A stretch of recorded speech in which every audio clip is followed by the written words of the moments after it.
ese aparato político-militar es fundamental para poder entender esas dimensiones. Entonces eso tiene que estar allí. Eso lo reconocen hasta ahí hay un reconocimiento en los paradigmas de la economía política. Lo que voy a hablar de aquí en adelante son jerarquías de poder que ocultan y que, visto desde el otro lado, Europa llegando, quedan visibilizadas y para mí constituyen entonces en una economía política decolonial parte de lo que sería la multiplicidad de jerarquías de poder del sistema mundial. Por ejemplo, y todo esto ocurre al mismo tiempo, no hay un antes ni un después, ni una última instancia, esto llega todo al mismo tiempo, simultáneamente y de manera compleja y enredada. Se establece una jerarquía en lo racial de superioridad e inferioridad de Occidente sobre el no occidental. Eso es una jerarquía global de poder, fundamental. Que Wallenstein diría, eso es una superestructura. Diría, eso es una superestructura. El racismo y todo eso son una superestructura. Una ideología superestructural, usando el viejo término así. Yo le digo a Wallenstein, un momento, si lees a Aníbal Quijano con detenimiento, verás que la División Internacional del Trabajo está organizada sobre la idea de raza, que no puedes pensar el racismo y la raza como una superestructura, sino quién hace qué y cuánto se gana por lo que hace. Está constituido desde adentro de la propia acumulación de capital por el racismo. Es decir, el racismo es un principio organizador de la División Internacional del Trabajo, no es una superestructura. Porque organiza quién hace qué y cuánto se gana por lo que hace. Entonces, no puedes entonces ya pensar el racismo como una cosa que es superestructural. En el viejo lenguaje marxista, esto es una cosa mucho más compleja, de ahí que para mí eso de superestructura e infraestructura, eso no marcha, no me convence. Porque estos son relaciones de poder que se articulan de manera compleja. Por eso prefiero heterarquía, heterogeneidad histórico-estructural, interseccionalidad, otro tipo de categorías que den cuenta de esa complejidad. El patriarcado judeocristiano con sus jerarquías de poder de género y de sexualidad. El patriarcado judeocristiano, cuando se globaliza, pues desarrolla también toda una división que tienen que ver con género y sexualidad. En muchas partes del mundo, antes de la llegada de los europeos o de los españoles en 1492, no existía patriarcado. Eso es otro tema para discutir, porque con las feministas occidentales tenemos discusiones sobre eso. Las feministas negras, las feministas indígenas, islámicas, etc., han puesto en cuestión estos temas. Pero a las feministas occidentales eso como que les choca. Decir que había antes de 1492 espacio en el mundo donde no había patriarcado es un cuestionamiento fuerte a la superioridad de Occidente y a la idea de que Occidente es quien trae la liberación de la mujer y no sé qué. En las Américas no existía patriarcado, ahí están los trabajos de Silvia Marco, María Lugones. En el oeste de África no existía patriarcado. O sea, hay trabajo ya hecho por feministas negras, feministas indígenas, etcétera, mostrando esto. Esto es importante tenerlo en cuenta, porque entonces las jerarquías de poder en muchos lugares del mundo del patriarcado judeocristiano destruyeron las relaciones de igualdad que existían antes. No había ni siquiera palabras para nombrar heterosexual o homosexual, eso no existía, porque la sexualidad era un continuo en el cual no se establecían ese tipo de divisiones. En muchos lugares de las Américas, en la mayoría de las sociedades indígenas de las Américas. Había otras partes del mundo donde habían patriarcados no judeocristianos, que operaban con otras codificaciones y con otras maneras de articular la opresión de la mujer. Entonces, en muchos lugares, el colonialismo europeo destruyó esos patriarcados no europeos o no judeocristianos. En otros lugares se hibridizó con ellos. En otros lugares lo dejaron funcionar sin destruirlo como parte de la colonización. Entonces, toda esa variedad de articulaciones enredadas de las jerarquías de poder global del sistema mundo, hay que mirarla, historizarla en la concreta. Porque no va a ser igual en el sur de México que en el sur del Líbano. Van a haber articulaciones muy diferentes de estas jerarquías de poder y de cómo ocurrieron y qué pasó, qué había antes, qué ocurrió después. Todo eso tiene que ver con esa historia colonial, la resistencia, las luchas, las negociaciones, y eso hay que verlo en la concreta. No hay un a priori que yo pueda decir, en última instancia es la economía, en última instancia es la cultura, en última instancia, eso es un debate, pero totalmente para nosotros sin sentido. O sea, esas cosas hay que mirarlas en la concreta y hay que historizar cómo esa relación de poder se fue articulando en diferentes regiones del mundo, que no fueron iguales, porque habían imperios diferentes, no era lo mismo el imperio británico que el español, que el francés, porque habían historias previas distintas en cada lugar, porque habían historias coloniales distintas, etc., ¿no? Entonces, habían resistencias que triunfaron, resistencias que fueron derrotadas, todo eso tuvo consecuencias en cómo estas cosas se articularon. Lo importante es que hubo un proyecto, como parte de la expansión colonial, que se cristaliza, que es una jerarquía global judeo-cristiana de dominación de género y de sexualidad. Jerarquías globales epistemológicas, que hemos estado hablando aquí, donde se privilegia el conocimiento occidental sobre el no occidental. El no occidental es un conocimiento inferior. Y ahí viene el racismo, sexismo epistémico que estaba hablando. Y eso es constitutivo, tanto lo de género como sexualidad, como epistemología, de la acumulación de capital a escala global. Porque tú no puedes tener parte del tema de qué haces en la división del trabajo y cuánto te ganas por lo que haces, también está articulado por el tema de género.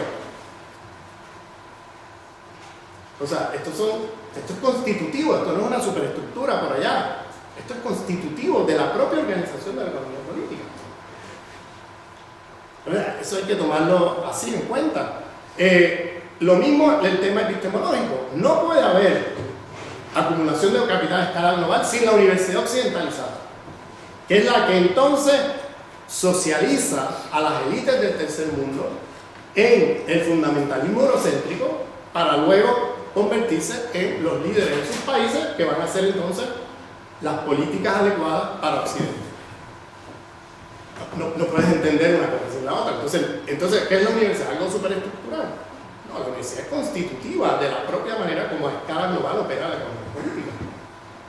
Porque si tienes una universidad occidentalizada que va a educar sobre el fundamentalismo eurocéntrico, entonces vas a generar toda una capa de élites en estos países del tercer mundo que se convierten en los intermediarios entre los países imperiales del norte y su población.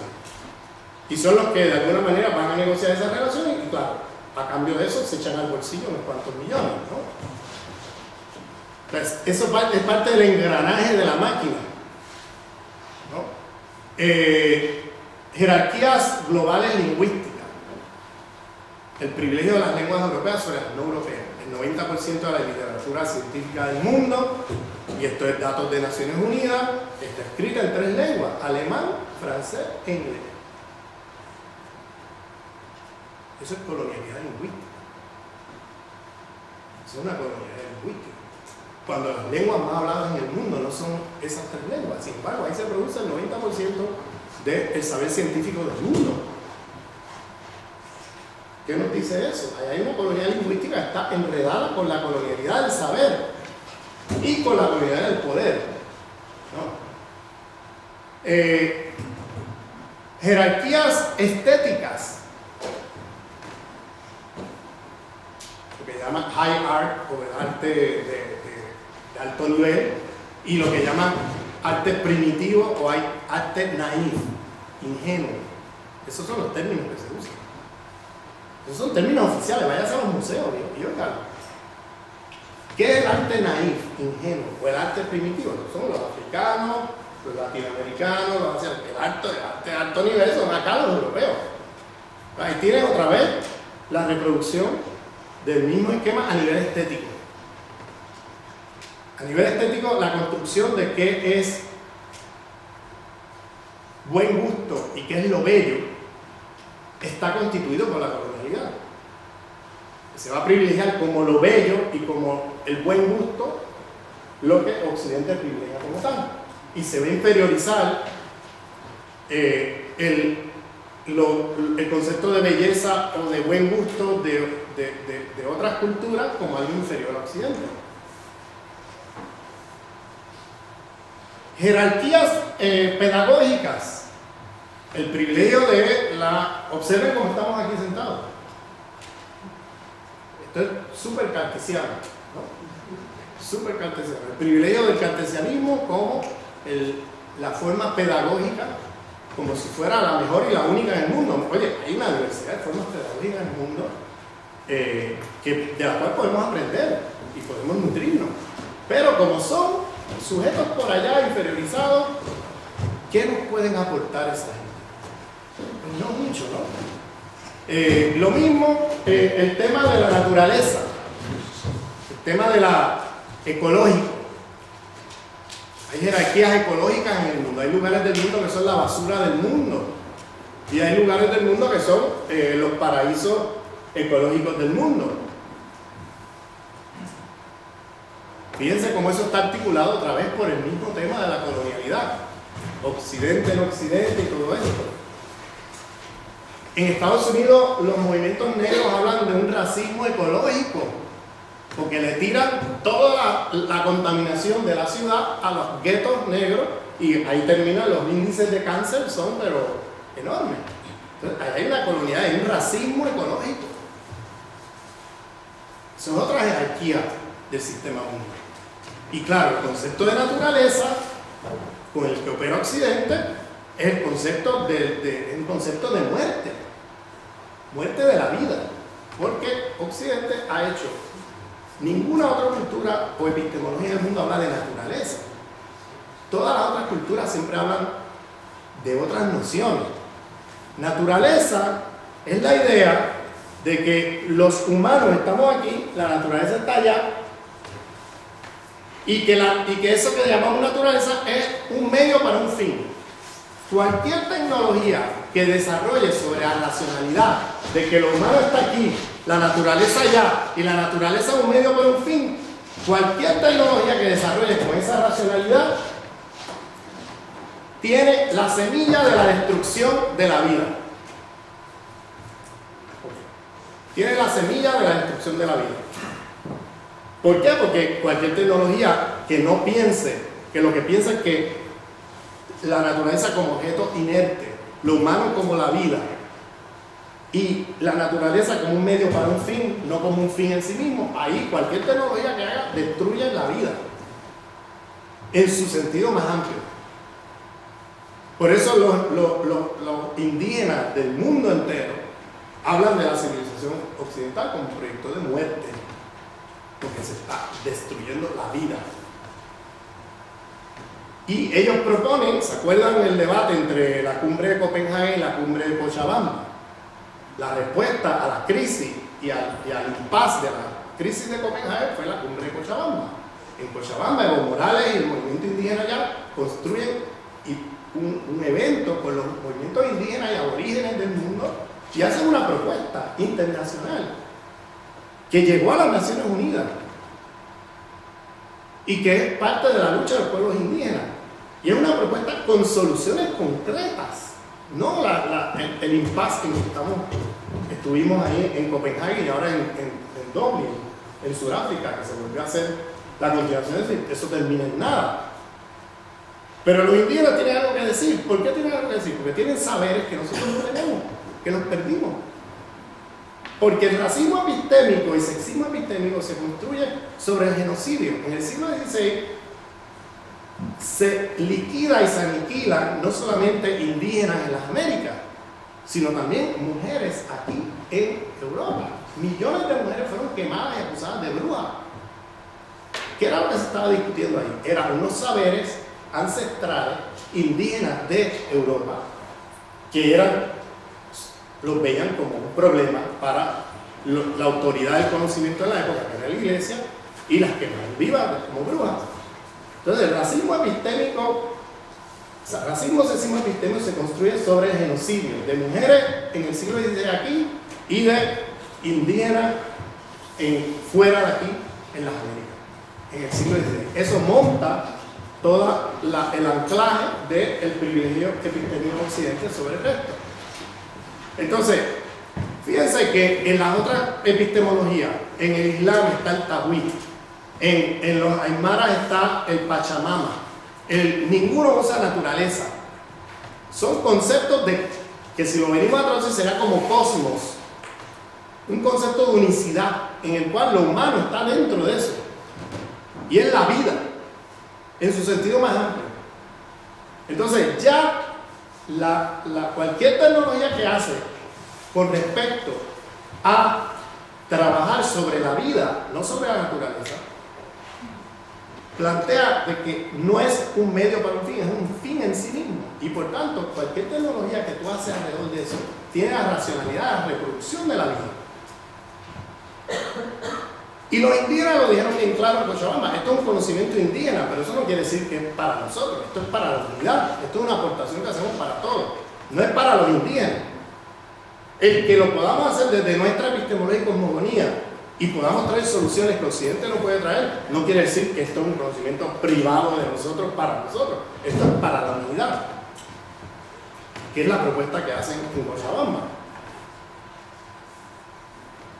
Entonces, he mencionado una multiplicidad de jerarquías de poder que luego, cuando miran la economía política tal como nos las han contado, entonces hay que empezar a cuestionársela también, porque ya la economía política no es la economía como una cosa insulada, sino que es un espacio múltiple que está constituido desde adentro de la propia acumulación de capital por jerarquías epistemológicas, jerarquías judeocristianas, jerarquías pedagógicas, jerarquías estéticas, jerarquías ecológicas, jerarquías, o sea, donde ya el concepto de infraestructura y superestructura se nos hace caricaturesco. Y entonces donde tenemos que empezar a usar otros conceptos de complejidad que nos permitan dar cuenta de esto. Y no es casual que los conceptos de complejidad, en términos de heterogeneidad histórico-estructural producida desde América Latina por intelectuales críticos latinoamericanos, interseccionalidad producido por feministas negras, etcétera, venga del sur. Porque nosotros no podemos dar el lujo de seguir reproduciendo estos esquemas, porque lo que está ocurriendo es que estamos hablando de la muerte de la vida, y de la vida en su sentido más amplio, humana y no humana. Y lo que ha ocurrido con este sistema mundo, que yo entonces rehuso seguir hablando de capitalismo global o de sistema mundo capitalista. Yo prefiero, a riesgo de sonar ridículo, de usar una frase más larga y de hablar de un sistema mundo capitalista patriarcal, occidentalocéntrico, cristianocéntrico, moderno colonial. Y prefiero sonar ridículo y hacer una frase así para visibilizar todo lo que está en juego y no seguir con este cuento de capitalismo global, el sistema capitalista, etc. Porque eso, cada vez que lo pronunciamos, ocultamos todo lo que está en juego. Y nos remite nuevamente a la idea de que el problema es un problema económico. El problema es un problema que es más allá de lo económico, un problema económico y más allá de lo económico. Por tanto, ¿de qué estamos hablando? ¿Estamos hablando de un sistema económico o estamos hablando de otra cosa? Para mí, este sistema mundo capitalista, patriarcal, occidentalocéntrico, cristianocéntrico, moderno colonial, es una civilización. No es un sistema económico. Ese sistema mundo es una civilización. Y es la civilización occidental, con sus jerarquías de poder y con sus lógicas y sus racionalidades y su epistemología y su cosmogonía, etc. Que está produciendo la muerte de la vida. Entonces lo que tenemos que superar es más allá de una crisis financiera económica. El llamado que hacen los movimientos indígenas, aborígenes del mundo, los movimientos afro, los movimientos islámicos en muchas partes del mundo, es un llamado a una crítica civilizatoria. Es una crítica civilizatoria. Porque la gran falacia del socialismo del siglo XX, y termino con esto, es haber creído que solucionando el problema de clase y el problema económico se solucionaba todo lo demás. Y el problema es que como no es un sistema económico, es una civilización, se lanzaron a luchar contra el capital, pero se lanzaron a luchar contra el capital organizándose racistamente, sexistamente, eurocéntricamente, cristianocéntricamente, etc. Y se corrompió toda la lucha contra el capital. Porque metiste allí todos los viruses de esta civilización y terminó la cosa con los obreros contra el Estado llamado obrero, ¿no? Porque era realmente un Estado capitalista de Estado, ya mismo no compea. Porque se corrompe la propia lucha si no te tomas en cuenta que no estamos hablando de un sistema económico, estamos hablando de una civilización con una multiplicidad de jerarquías de poder. Y que si no das cuenta de eso, la izquierda occidentalizada es un grande de los problemas que tiene, uno de los grandes problemas, que sigue pensando que el problema es el sistema capitalista. Y el sistema capitalista, y eso es lo que hay que solucionar. De ahí, si solucionamos eso, solucionamos todo lo demás. Pero el problema es que no lo vas a solucionar nunca si no te das cuenta que no es un sistema económico, es una civilización, y si no te das cuenta que aquí hay una multiplicidad de lógicas y de jerarquías de poder constitutiva de la propia economía política, que si no das cuenta de eso, tú mismo vas a reproducir con las mejores intenciones del mundo toda la lógica sistémica contra la cual tú supuestamente estás luchando. Y termino aquí.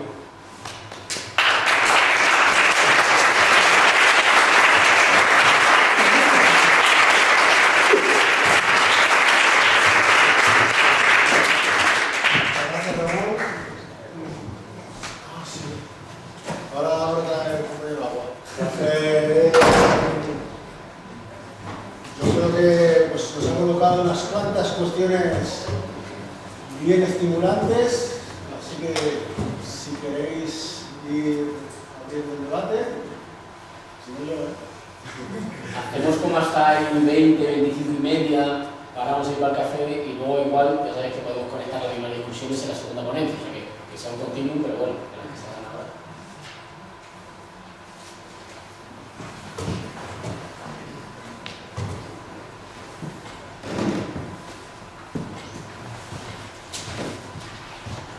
Sin miedo, por favor. Por favor. Como no hay una primera pregunta, pasemos a la segunda.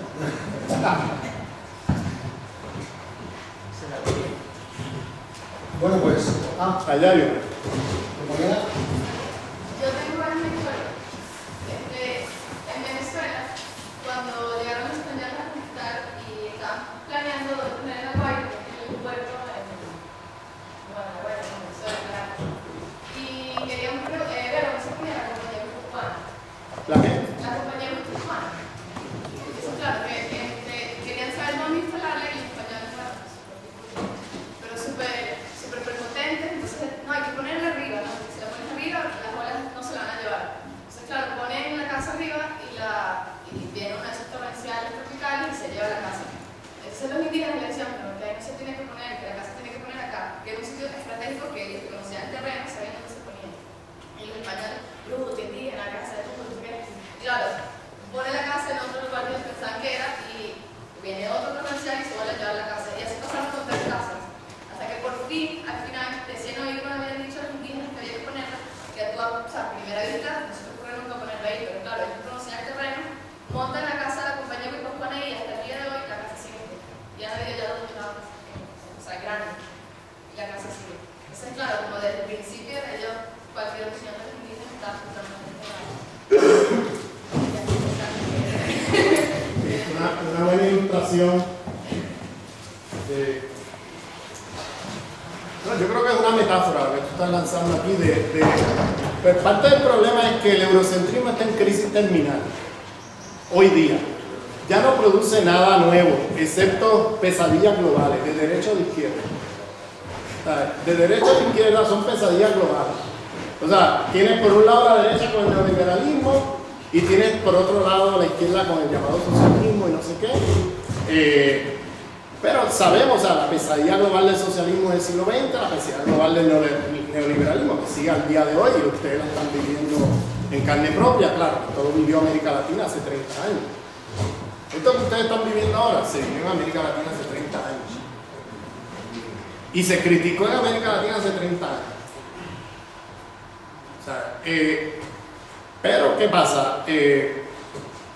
En parte, si te fijas, todos los movimientos que están surgiendo, emergiendo en muchas partes del mundo, incluyendo en Europa, pero lo puedes ver por todo el mundo, es movimientos que hace 40 años se declaraban marxistas, hoy día echaron el marxismo a un lado y abrieron la caja de herramientas que le habían dicho que no servía, que eso es tradicional, que eso es conocimiento, tú sabes, primitivo y no sé qué, que son las epistemologías otras que fueron inferiorizadas, abrieron la caja y ahora están pensando desde ahí. Por eso ahora hay movimientos aymara en Bolivia, movimientos quechua en Ecuador, islam político, budismo político, movimientos budistas políticos en Asia. Están emergiendo todas esas epistemologías que fueron inferiorizadas, que fueron ninguneadas, que fueron despreciadas como si no tuvieran nada que aportar. Y ahora, con la crisis terminal del eurocentrismo, el hecho de que el eurocentrismo ya no pare nada más, excepto pesadilla global, pues toda la gente del mundo está diciendo, espérate, vamos a volver a mirar para allá. Porque eso que nos decían que no servía, pues mira, eso sirve más que esto que nos dicen que sirve, ¿no? Entonces la gente está ya mirando para otro lado. Eso plantea el retorno de esa diversidad epistémica que nunca desapareció, siempre estuvo allí. Pero retorna con fuerza porque el eurocentrismo está en crisis terminal, de derecha y de izquierda.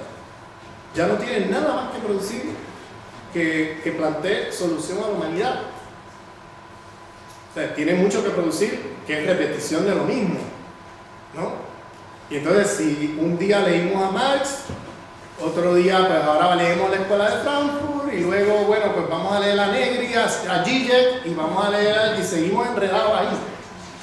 Y no miramos para otro lado, ¿no? Y no miramos para otro lado. Y digo esto porque no porque no haya nada que aprender allí, es porque no puede ser la fuente única y exclusiva, dada la crisis que tenemos en el mundo hoy. Tenemos que pensar, cualquier proyecto de colonial tiene que plantearse la diversidad epistémica para romper con ese monopolio del pensamiento crítico que tienen los hombres occidentales. Y ese monopolio tiene que romperse de alguna manera y tiene que abrirse a una multiplicidad epistémica en el mundo, desde la cual entonces podemos plantearnos lo que dice Dussel, la transmodernidad.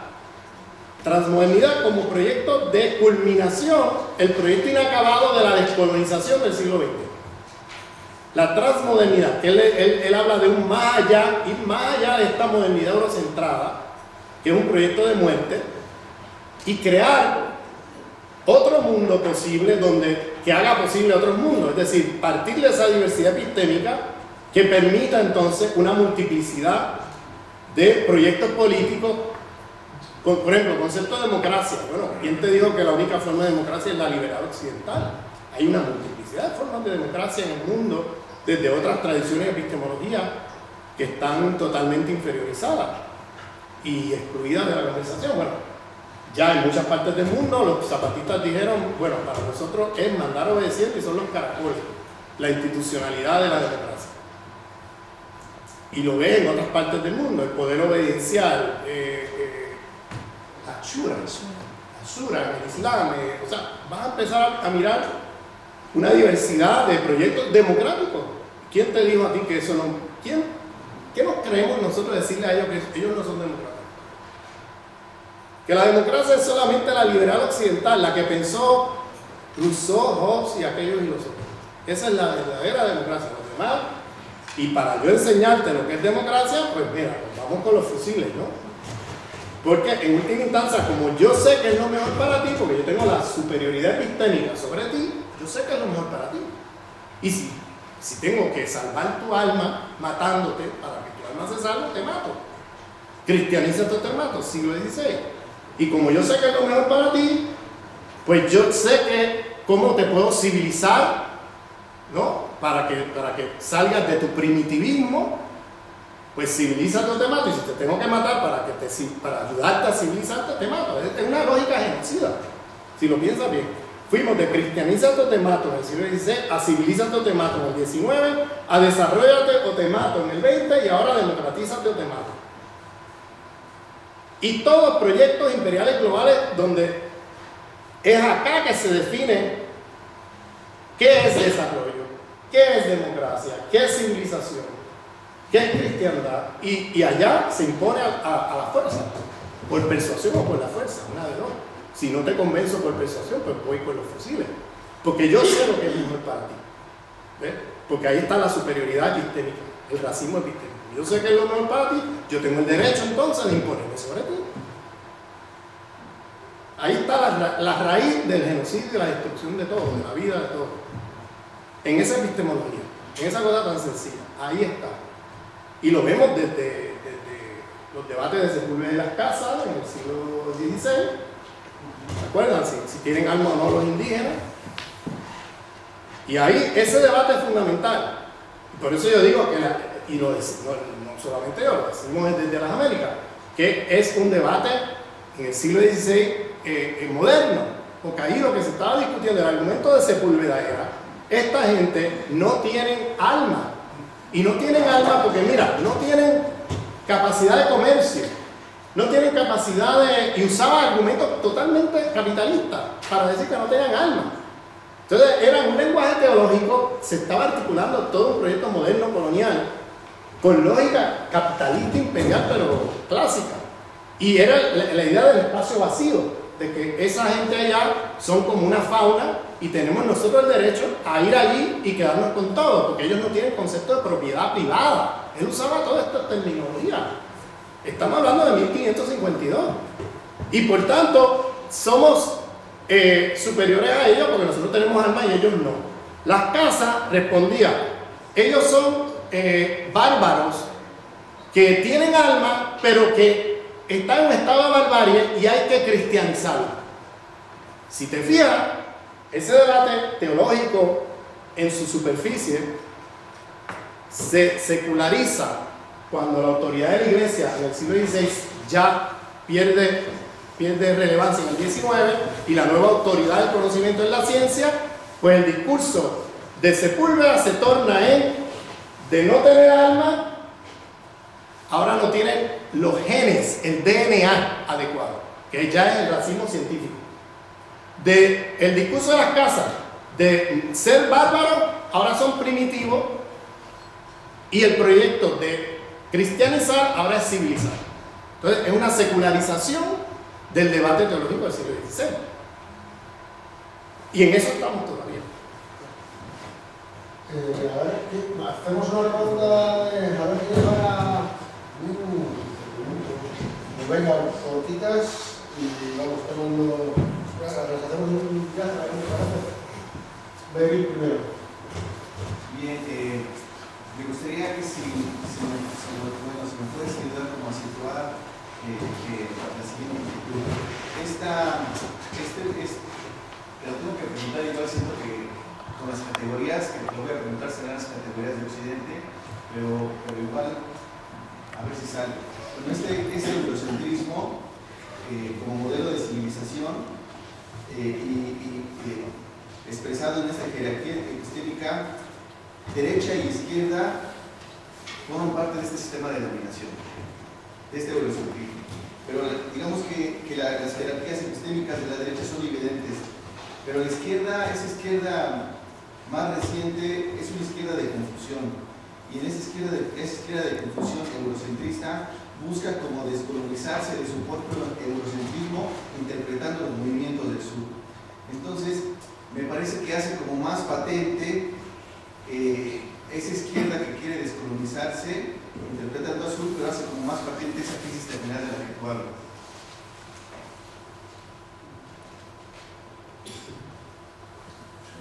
Sí, voy a tratar de no caer en el pecado del eurocentrismo.